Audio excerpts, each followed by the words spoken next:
هواي أذيتونا وهواي جرحتونا، ومع ذلك نقول ما يخالف يجي يوم يتحسنون ويتغيرون، وانتم لحد الآن لا تتغيرون ولا جاي تتقدمون للأحسن، كل ما جالكم ترجعون للأسوأ.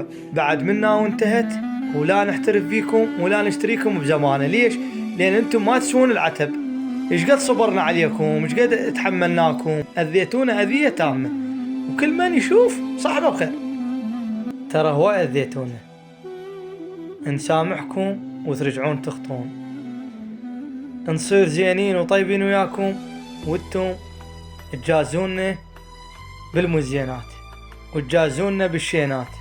ما شفناكم يوم من الأيام وقفة مشرفة ويانا، دائما تحجون علينا بظهرنا، دائما تطون بينا، دائما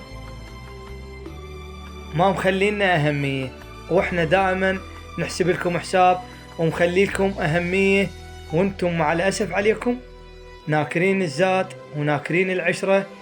ويا حيف اللي إحنا صرنا وياكم زينين ودائما نصير زينين وياكم، وانتم دائما تحجون علينا وتطون بينا. ولا فد يوم من الأيام سألتوا علينا قلتوا ايش بيهم ما بيهم، ايش محتاجين ما محتاجين.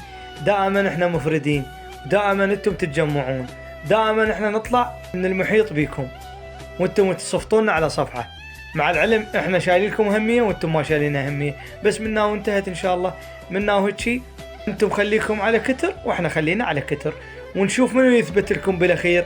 الزمن هو اللي يقرر، الزمن ما له صاحب، يجي يوم يغدر خوش. وهاي الدنيا دوارة يا معزب هم تضيف خوش. اللي يحسب لنا حساب نخليه على راسنا، واللي ما يحسب لنا حساب والله العظيم ولا نحترف فيه ولا نحترف حتى بوجوده. اللي ما يحسب لنا حساب